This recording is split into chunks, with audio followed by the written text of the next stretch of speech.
Paz y bien.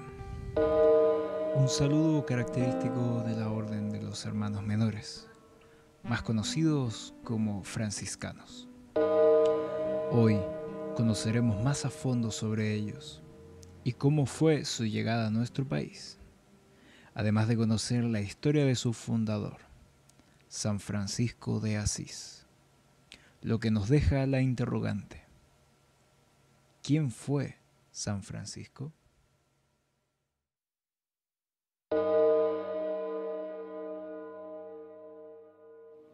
Mira, yo comenzaría diciéndote que San Francisco es ese hombre de la historia de la iglesia que lo podríamos resumir en dos cosas, ¿no? El más pequeño y el más grande en la historia de la iglesia. El más pequeño porque reconocemos que San Francisco, ese personaje de la vida de la iglesia que se reconoció y no tuvo vergüenza de señalarse, de concebirse pequeñito, lo que es nomás ante Dios y ante los demás, pero por lo mismo el más grande a los ojos de Dios y el más grande por lo tanto también a los ojos de la historia del mundo, ¿no? Francisco es el hombre que ha podido traspasar fronteras religiosas, culturales, ¿no? Y por lo tanto es considerado hasta nuestros días el hermano universal, ¿no? Es decir, Francisco yo te lo resumiría de esa manera, el más pequeño y el más grande. Él vivió allá en el medioevo, siglo XI, y Francisco estaba viviendo, yo diría que a lo mejor en un momento de la iglesia quizá más crítico que el que estamos viviendo hoy en día, ¿no?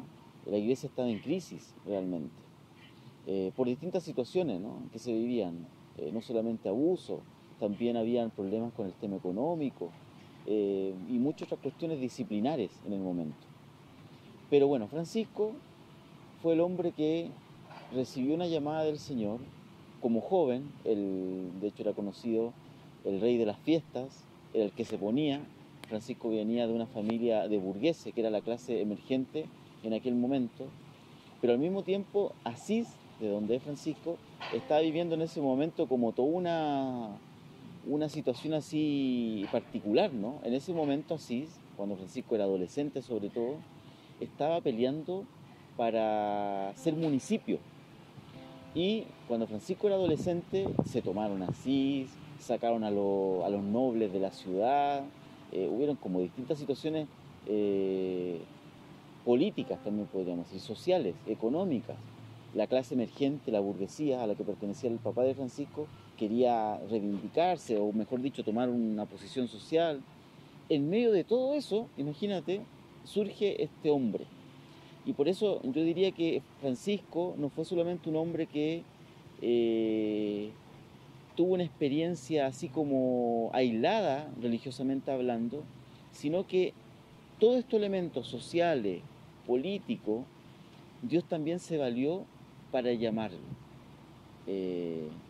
Y Francisco a lo largo de su vida, sobre todo al comienzo de su conversión, fue experimentando distintos momentos donde fue encontrando la llamada del Señor.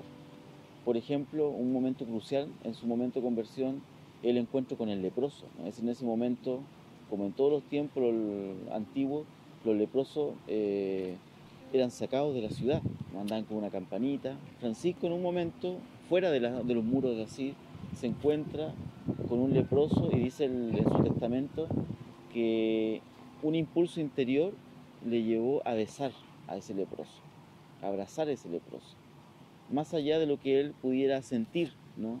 Porque él decía, esto que me parecía amargo, en ese momento se le tornó dulzura. También otro momento crucial fue cuando se encontró con una capilla derruida, la de San Damián, y allí el Señor le habló.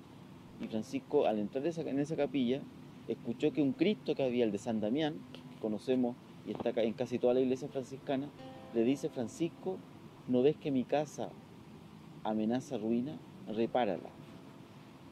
Segundo momento, sí, crucial. Otro momento también importante en la vida de Francisco tiene que ver con la palabra de Dios. Un día Francisco ya estaba con todo esto, esta inquietud, sentía que algo le pasaba, se encuentra con la palabra de Dios en una misa y le pide al sacerdote que le explique ese evangelio que se había proclamado en la misa. El evangelio cuando Jesús envía a sus discípulos de dos en dos. Todo esto pasó en medio, como te decía anteriormente, de los acontecimientos sociales que estaban ocurriendo en Asís. De hecho, Francisco participó en algún acontecimientos bélicos o militares, ¿no? Él peleó por Asís, también fue a la guerra en favor del Papa, y en una de esas guerras en las que él se embarcó, él tuvo un sueño, y en ese sueño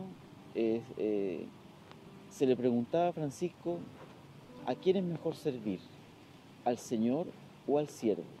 Y en ese sueño Francisco experimenta que tiene que volver a su tierra.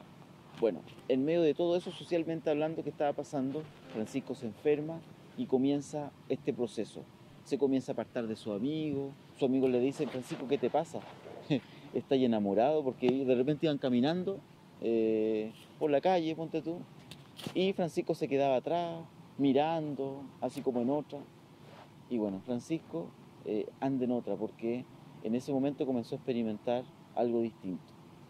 El momento de conversión de Francisco es bien largo, ¿no? Duró un par de años.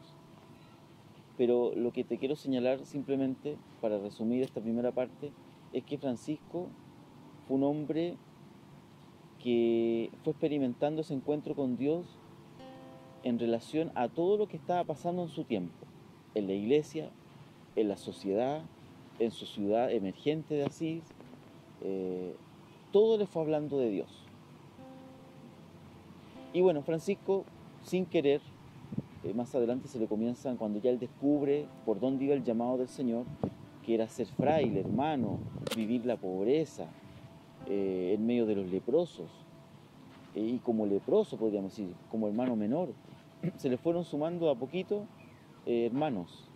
Primero fueron 12, con esos 12 fueron hasta Roma a pedir la aprobación del Papa, porque ¿qué pasaba? Que en ese tiempo había muchos grupos muy parecidos a la primera fraternidad franciscana, que querían también vivir una pobreza radical, pero con la diferencia que lo hacían fuera de la iglesia, fuera de la institución. Y Francisco fue un hombre que comenzó a reformar la iglesia, a reconstruir la iglesia desde adentro, ¿no? Como católico, como cristiano, reconociendo que en primer lugar lo que hay que reformar es el propio corazón, ¿no? Y no solamente criticar a la institución como tal. Ciertamente la institución hay que hacer una crítica constructiva, ¿no? En el tiempo de Francisco y hoy en día. Pero en ese momento Francisco consideró que primero tenía que reformar su corazón, y por eso comenzó con él. Entonces se le fueron sumando hermanos a su forma de vida, hasta que fueron miles. En un momento Francisco, de hecho, no conocía a muchos hermanos que fueron surgiendo, no solamente en Italia, también en otros países vecinos del viejo continente. Y Francisco, sobre todo podríamos decir, fue un hombre que en esta vida que el Señor le fue llamando, fue descubriendo a Dios en la fraternidad, fue descubriendo a Dios también en el contacto con la creación. Al final de sus días, él compuso este cántico hermoso, que lo podemos encontrar, ¿no es cierto?, hoy en día en todos los sitios web, el cántico del hermano solo, de las criaturas. Francisco, en medio de su enfermedad, se une a la voz de toda la creación para alabar a Dios por todo lo creado. Francisco, entonces, también un hombre que se sintió hermano en medio de la creación, de todo lo creado. Experimentó la fraternidad con los hermanos, pero también con la creación. Vivió, como ya te decía, la fraternidad con sus hermanos. Fue un hombre profundamente contemplativo, ¿no? Francisco era un hombre, y lo dice en varios biógrafos, que acostumbraba a hacer diferentes cuaresmas, es decir, así como la que tenemos hoy en día, los 40 días antes de la Pascua del Señor. Francisco, antes de fiestas importantes que la iglesia celebra, él también se retiraba, solo o en compañía de un hermano de confianza, para vivir 40 días de ayuno, de oración, de soledad y silencio. Yo diría que Francisco es un hombre radical que interpretó el Evangelio sin glosa, así como el Evangelio nos invita a vivir el amor a los hermanos, Francisco lo quiso vivir. Así como el Evangelio nos invita a vivir confiado en la providencia, así Francisco quiso vivir. Y por eso su radicalidad, ¿no? Porque fue un hombre apasionado por el Señor.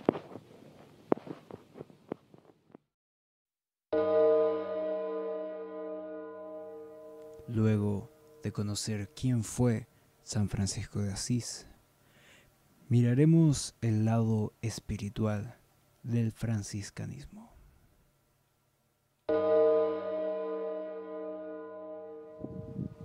La espiritualidad franciscana. Mira, tú sabes que nosotros como franciscanos tenemos dos ejes. De hecho, nuestro nombre no es franciscanos, hermano franciscano, es como el nombre más coloquial, ¿no? Por Francisco de Asís. Nuestro nombre es Orden de Hermanos Menores. Por lo tanto, el nombre ya te dice algo, ¿no? Hay dos pilares sobre los cuales nosotros asentamos nuestra espiritualidad, nuestro modo, que es la espiritualidad, de vivir la relación con Dios desde ese impulso que nos da el Espíritu Santo, por eso espiritualidad. Y tiene que ver con ser hermanos y ser menores. Y eso cada uno lo va buscando. Aquí nosotros los franciscanos siempre decimos somos muy diversos, ¿no? Y cuando nos forman a nosotros los franciscanos no hay como un molde. Cada uno va viviendo esa fraternidad y esa minoridad desde lo que cada uno es, desde la personalidad que cada uno tiene, desde los talentos que cada uno tiene, desde el carisma que cada uno tiene que ir viviendo esa fraternidad y esa minoridad. Pero hay notas, ¿no?, que nos podrían indicar cuándo estamos viviendo estos dos aspectos esenciales, ¿no? Por ejemplo, si hablamos de oración, ¿no?, ¿cómo debería ser nuestra oración franciscanamente hablando desde el ser hermano y ser menor, ¿no? La oración para nosotros tiene que ver sobre todo con ser agradecidos ante Dios, ¿no? Yo te decía anteriormente cómo Francisco compuso esta alabanza al Dios Altísimo, el cántico de las criaturas, alabanzas oraciones que nos hablan de dar gracias a Dios, de alabar por lo que Él nos da. Y la oración franciscana tiene que ver sobre todo con eso, ¿no? Con sentirme menor, es decir, pequeño ante Dios, porque Él nos ha dado todo. Y cuando reconocemos que Él nos ha dado todo, ¿qué nos queda a nosotros? Simplemente dar gracias por eso que Él nos dio, ser agradecidos. Y por lo tanto la oración tiene que tener esa nota. Por lo tanto, los franciscanos no es solo pedir a Dios. A veces estamos muy acostumbrados, los católicos, los cristianos, en pensar que orar es pedir. Y por eso aquí en la Casa de Jóvenes también, uno de los modos que nosotros proponemos para vivir la espiritualidad es este modo de oración TC, que no surge con nosotros los franciscanos, surge con una comunidad ecuménica allá en Francia, pero que es muy franciscana porque es muy sencilla, porque es silenciosa y porque lo que hace es alabar una y otra vez al Señor a través de un canto que resume una antífona bíblica, una oración de un santo para alabar al Señor, o simplemente para permitir hacer silencio a través de esa repetición, de modo que el Señor esté allí, que es lo más importante. Es decir, para darle más lugar al que es más importante. Es decir, para nosotros cuando oramos, y eso es ser menor, es importante que aparezca el que es importante, que es Dios. Por lo tanto, la minoridad en la oración tiene esos aspectos, ¿no? Pero al mismo tiempo somos menores cuando en nuestra oración, desde los franciscanos, desde nuestro ser hermano también, tenemos muy presente a los hermanos. Es decir, cuando nos unimos a la gente, cuando oramos, no solamente pidiendo verbalmente, sino cuando en nuestra oración, en nuestro corazón, está presente el dolor, está presente la vida, está presente el sufrimiento de nuestra gente, de nuestro pueblo.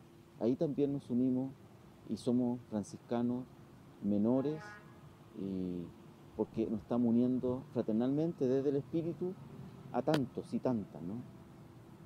Somos también hermanos y menores desde la oración, cuando también oramos con la creación, ¿no? Podríamos decir, un momento de oración para nosotros también podría ser simplemente pasear por un lugar como este para contemplar, para dejar que esto no hable. Eso también es oración, para darle gracias al Señor por toda la creación. Es decir, la espiritualidad franciscana a cada rato tiene que estar invitándonos a ser hermanos y a ser menores. Y por lo tanto, lo que está detrás de estos dos ejes de la espiritualidad es que nosotros nos sintamos hijos.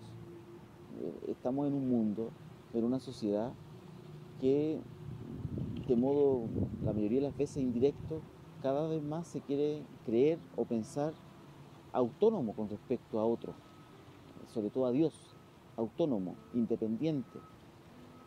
La espiritualidad franciscana nos enseña que hubo alguien, y eso desde la fe también lo proclamamos así, ¿no? Hubo alguien que nos pensó, que nos amó y nos creó, y ese es Dios. Y ser menor significa eso, hacer la experiencia de Jesús, que encontraba su único alimento, su única alegría, su único gozo en hacer la voluntad del Padre. Y Francisco eso era ser menor para él. No era sentirse poca cosa. Menor de la iglesia no es ser eso. No es un sentimiento de inferioridad. Es sentirse totalmente en las manos del Padre, en las manos de Dios. Y por lo tanto, si nos sentimos así, es una invitación también a unirse a aquellos que no tienen otra que confiar en Dios, a aquellos que no tienen otra que elevar su mirada al cielo y decir ayúdame, porque viven todavía en la impotencia, viven todavía en la pobreza, en la injusticia. Entonces, ser hermanos y menores, desde la espiritualidad franciscana, tiene estas notas, ¿no? Que nos ayudan un poco a sentirnos hijos del Padre y hermanos de todos.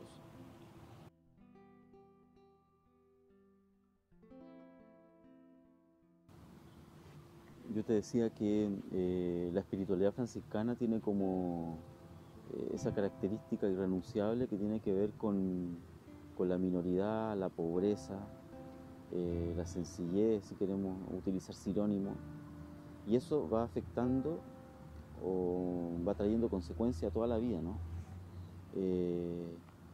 Hoy en día yo diría que la espiritualidad franciscana sigue siendo tan actual y tan revolucionaria en nuestro tiempo, ¿no? Francisco, yo me atrevería a decir, fue un revolucionario, espiritualmente hablando y socialmente hablando.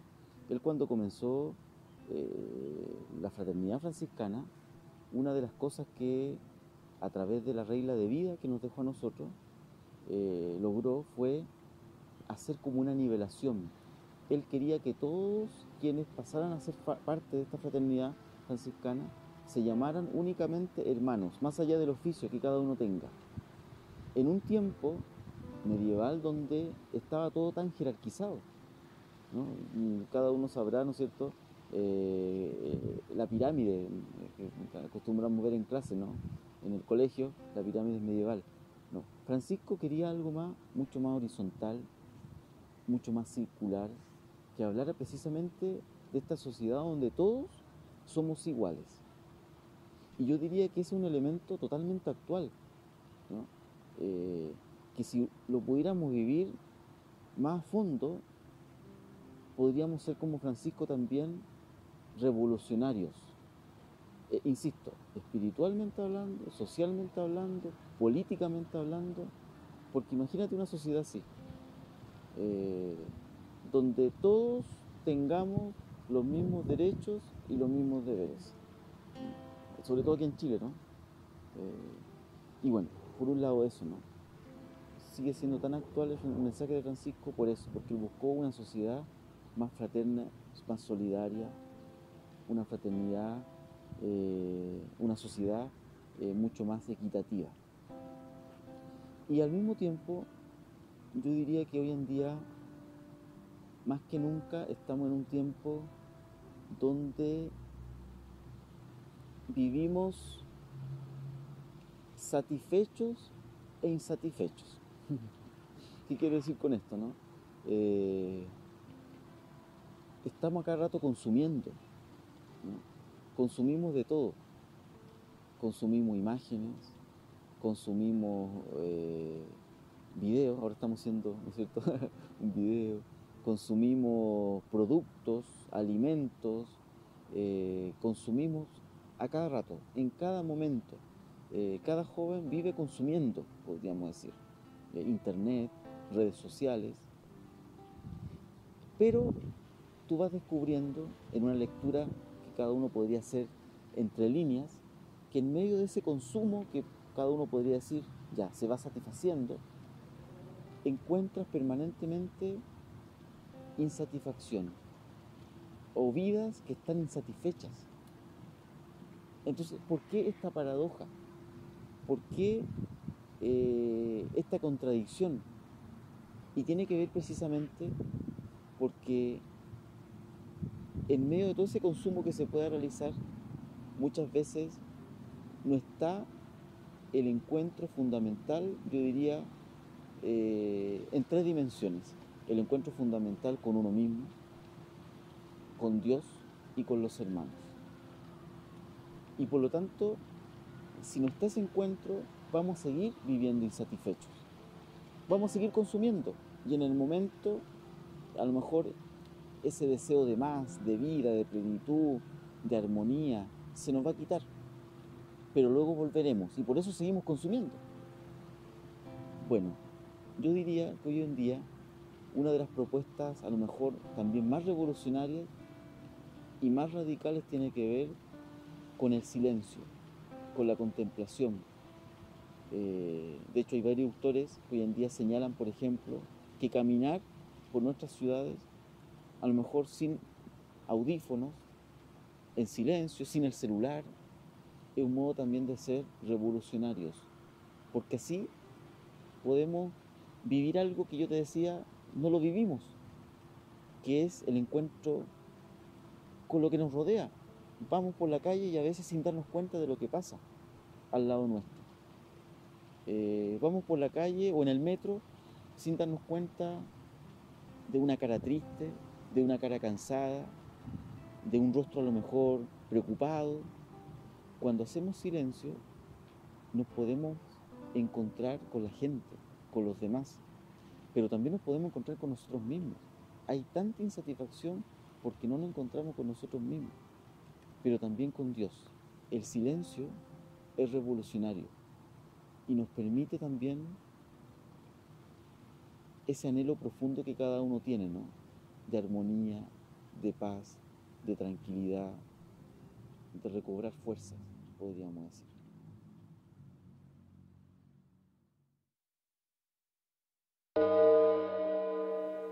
Luego de escuchar sobre la espiritualidad y cómo la viven los hermanos menores, ¿qué pasaría si quisiéramos ser parte de la orden franciscana? ¿Cómo funciona?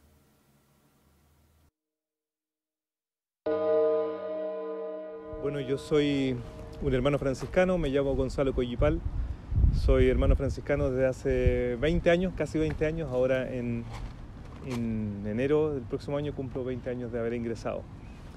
Y un hermano franciscano es un hermano que se consagra al Señor en la vida franciscana, en una congregación que se llama de la Orden de los Hermanos Menores o Franciscanos, y es una consagración a Dios por medio de los votos religiosos, como cualquier otro religioso. Como cualquier otra congregación, tenemos una organización que es a nivel mundial y nacional. Y para llegar a ser hermano franciscano se pasa por un proceso de formación, un proceso formativo que básicamente busca discernir la voluntad de Dios, porque de eso se trata. discernir la voluntad de Dios para entregarse a una vida consagrada. Ese proceso parte desde que uno vive con la familia, es decir, viviendo con los papás, en la casa de la familia, uno se acerca a los hermanos franciscanos más cercanos que tiene, en la ciudad donde vive, y comienza un proceso, se llama, de discernimiento. Son 2 años más o menos de aspirantado, donde uno comienza a conocer a los frailes, a los hermanos franciscanos, y los hermanos franciscanos comienzan a conocerlo a uno. Entonces es un proceso muy lindo para ir conociendo y sabiendo de qué se trata. Y por otra parte, se trata de ir dilucidando, discerniendo lo específico de la vocación al hermano menor. Después de que uno ya ha cumplido cierto tiempo, ciertos requisitos y está decidido a entrar al proceso formativo, entra a la primera etapa ya interna que se llama postulantado. Luego de eso viene el noviciado y luego viene 5 renovaciones de votos, se llaman, que son promesas por 1 año de vivir en los votos, que son 3, los votos religiosos: obediencia sin propio o pobreza y castidad. En estos 3 votos se condensa la consagración y ayudan para marcar la cancha en lo que significa consagrarse. Son medios que nos ayudan para vivir lo esencial de la vida franciscana. ¿Qué es lo esencial? Como toda consagración, entregarse a Dios, vivir en una congregación en la iglesia. Eso es bastante importante decirlo, porque muchas veces uno puede pensar que no pertenecemos a la Iglesia Católica o que somos una cuestión aparte. No, no es así. Nos entregamos en una espiritualidad concreta al servicio en la iglesia. Y como te digo, los votos son parte de esta vida religiosa como cualquier otro religioso. Los salesianos, los jesuitas, la hermana franciscana, toda la vida religiosa se consagra por medio de estas promesas o votos religiosos. Y nosotros no somos la excepción y vivimos ahí de ese modo. Después de estos 7 o 10 años más o menos de formación, de proceso, el hermano está en condiciones de hacer ya una promesa para toda la vida. Podríamos decir que la primera parte de formación inicial es como el pololeo, ¿no es cierto? Y la última parte es el matrimonio. Y ese matrimonio busca ser también para toda la vida. Entonces, después de este proceso formativo, uno hace promesa de vivir para toda la vida con estos votos, entregándose de corazón a una familia religiosa, que en este caso somos los hermanos franciscanos. Así que eso es más o menos para transformarse en un hermano franciscano, que básicamente es lo mismo en todo el mundo, ¿ya? Más o menos tiene esas etapas con algunas características especiales, pero básicamente eso. Y en Chile estamos organizados en la provincia franciscana de la Santísima Trinidad, que son presencias de hermanos franciscanos que van por el norte, desde Iquique hasta Chiloé por el sur. Nos distribuimos en las ciudades principales, tenemos presencias de parroquia, de casas de oración, de casas de jóvenes, lugares donde buscamos vivir el carisma. Así que esa es más o menos nuestra vida. De las características principales del carisma, yo diría que el franciscanismo respira lo que llamamos fraternidad. Y esta fraternidad se desarrolla, se trabaja, toma sus bases de lo que es propio de la persona y que es la relacionalidad.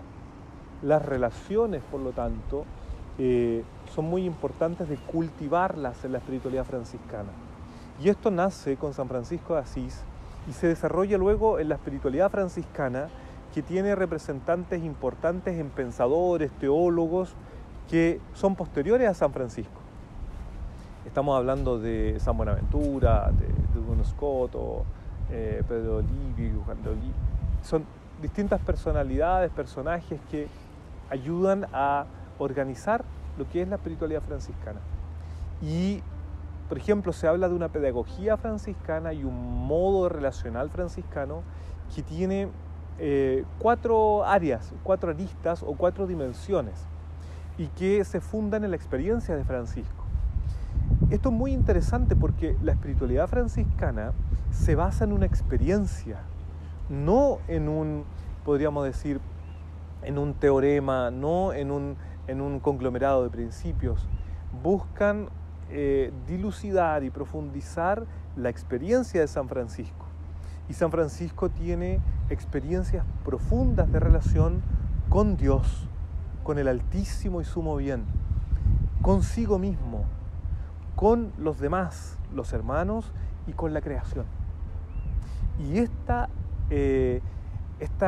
podríamos decir, división de la relacionalidad franciscana es muy actual. Porque fíjate que, sobre todo con Papa Francisco o las crisis que vivimos hoy día a nivel relacional, dicen relación justamente con la poca profundidad que hemos dado a esas relaciones. Entonces la espiritualidad franciscana busca profundizar también. Es decir, ¿cómo nos relacionamos entre nosotros?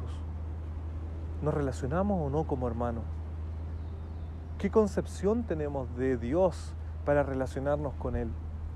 ¿Cómo me relaciono con la naturaleza? ¿De qué modo puedo yo relacionarme con lo creado? Y eso tiene toda relación también con el modo en cómo me relaciono conmigo mismo. Es decir, la espiritualidad franciscana busca, por así decirlo, una madurez y un equilibrio en relaciones sanas y fraternas con los demás. Y esto es esencial también para entender hoy día el carisma. Por eso el carisma franciscano es tan importante hoy día, por ejemplo, en una crisis climática, en una crisis humanitaria, que como dice el Papa Francisco, no se trata solamente del clima, no se trata solo de la sequía, se trata de que esta es la punta del iceberg de una crisis humana, humanitaria, medioambiental. Y entonces allí nuestra espiritualidad también tiene muchas respuestas para ello. Así que ese es un aterrizaje, podríamos decir, hoy día, al día de hoy. Ya que conocemos más sobre la Orden de los Hermanos Menores, ahora hablaremos sobre Fray Andrés, un franciscano que marcó nuestro país y que fue parte fundamental en la construcción de la actual Recoleta franciscana. Soy Fray Ronald Villalobos, religioso franciscano. Actualmente vivo en la Fraternidad de la Recoleta franciscana, un lugar muy significativo para todos los hermanos franciscanos que peregrinamos en esta tierra de Chile, porque aquí se encuentra el santuario de Fray Andresito. Fray Andresito es un hermano franciscano que nació en las Islas Canarias, en Fuerteventura, cerca de España, en el año 1800. Él nació en la cuna de una familia de pastores y producto de la difícil situación económica que vive la isla, que vive su familia, se ve obligado a emigrar a América. Es así como va a llegar a Uruguay y en Uruguay va a tomar contacto con los hermanos franciscanos. Y es así como se va a hacer un hermano donado, es decir, un hermano que presta servicios al convento franciscano, particularmente en los servicios más menores, es decir, como cocinero, como limosnero, como albañil. En un momento, la situación política en Uruguay obliga a cerrar todos los conventos religiosos que existían en ese país. Nuevamente, Fray Andresito se ve obligado a emigrar. Y es así como va a llegar a Chile. Y va a llegar específicamente a este lugar donde estamos actualmente, al convento de la Recoleta franciscana. Es aquí, en este lugar, donde Fray Andresito, como un hermano donado, se va a entregar en el servicio especialmente a los más pobres, a los más necesitados. Él aquí, en este lugar, va a tener el servicio de limosnero, es decir, va a ser el hermano encargado de salir del convento y recorrer las calles de la ciudad de Santiago para recolectar todo lo necesario para poder ayudar a los pobres, a los marginados que acuden a esta iglesia. También, gracias a lo recolectado por Fray Andresito, se pudo construir esta hermosa iglesia de la Recoleta franciscana, que es actualmente la cuarta construcción. Es así como a fines del siglo XIX, gracias a todo el trabajo de Fray Andresito, se va a poder construir esta hermosa iglesia que está enclavada en el popular barrio de La Chimba.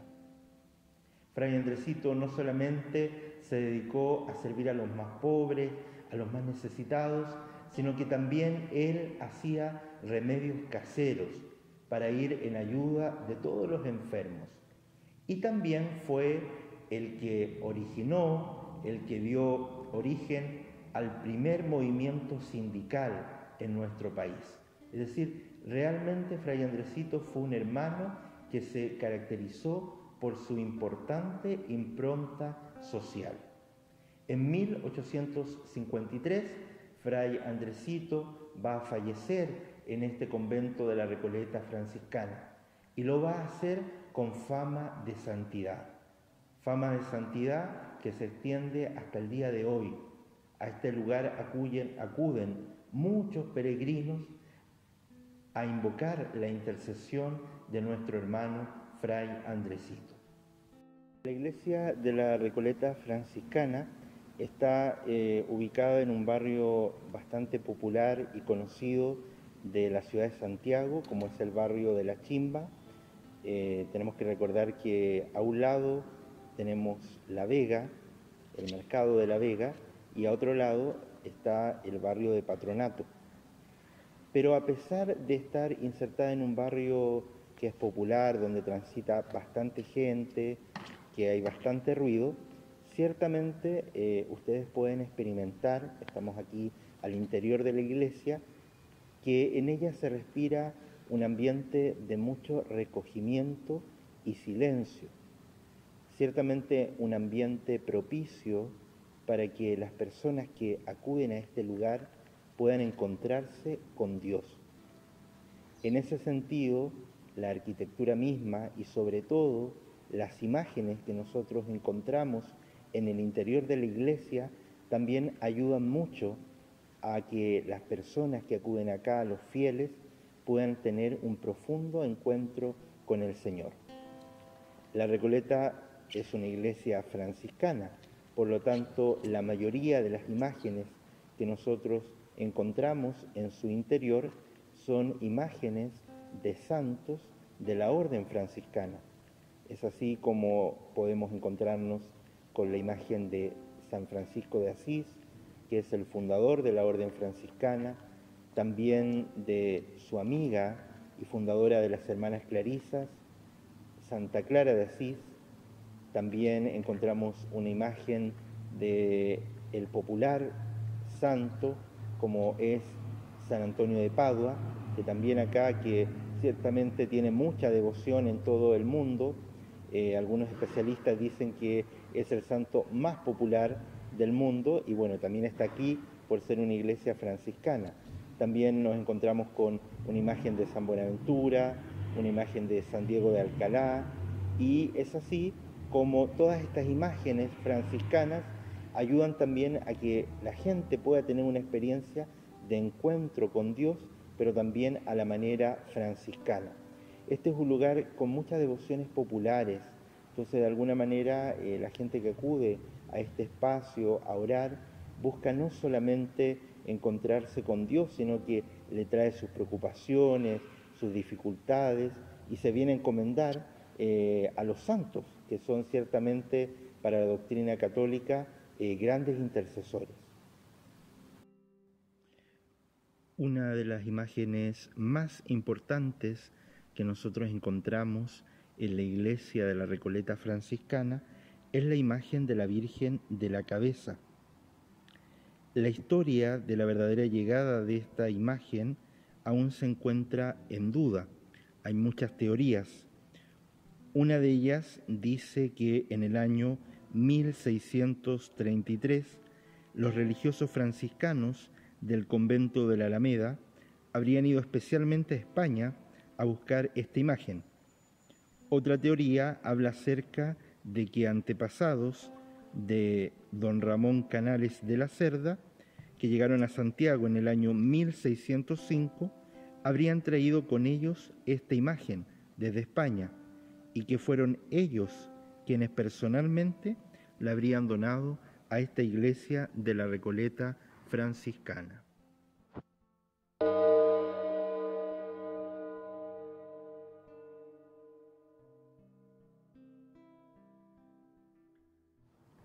Bueno, y aquí estamos en el jardín de lo que es la Casa de Jóvenes.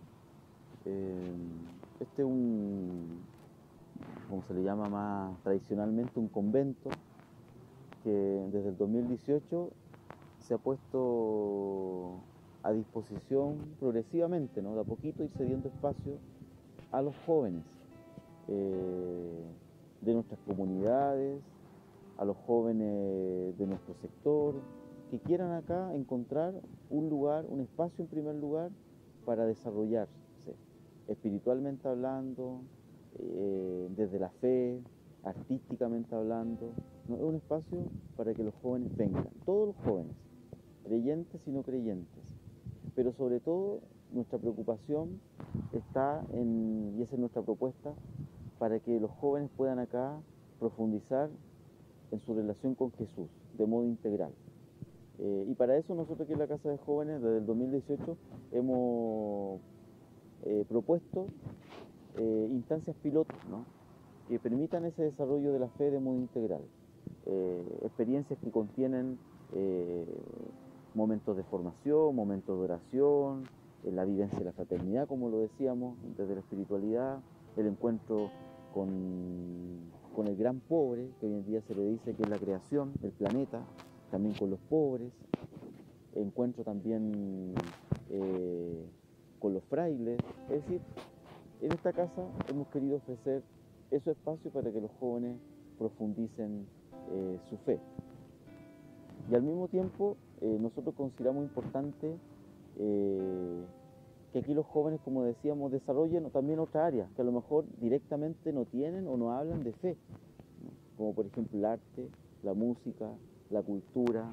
Desde el año pasado, en medio de la pandemia, nosotros comenzamos a abrir un espacio que le hemos llamado Radio Joven, online, que es un espacio para que los que quieran puedan presentar un proyecto radial y una vez al mes puedan transmitir un programa, ¿no es cierto?, de acuerdo a los intereses de cada uno. En este momento tenemos 4 programas, uno que lo realizamos los frailes, otro, los 3 restantes jóvenes que hablan de música, que hablan de cine y también de deporte, ¿no? Entonces, esta Casa de Jóvenes quiere ser un oasis para los jóvenes que podríamos decir son también ese otro grupo humano que permanentemente y de modo muy sutil es discriminado.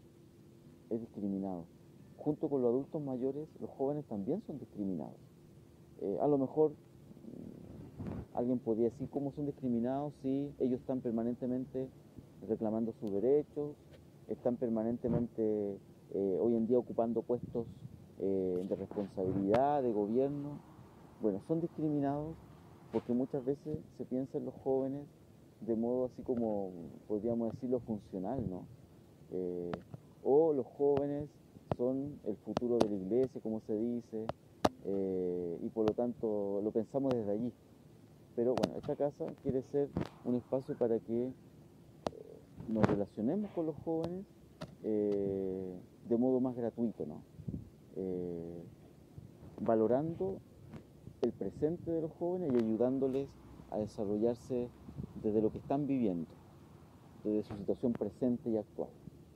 Entonces esta casa tiene esa finalidad de acompañar, de ser un oasis, un espacio para que cada joven que llegue aquí encuentre un descanso.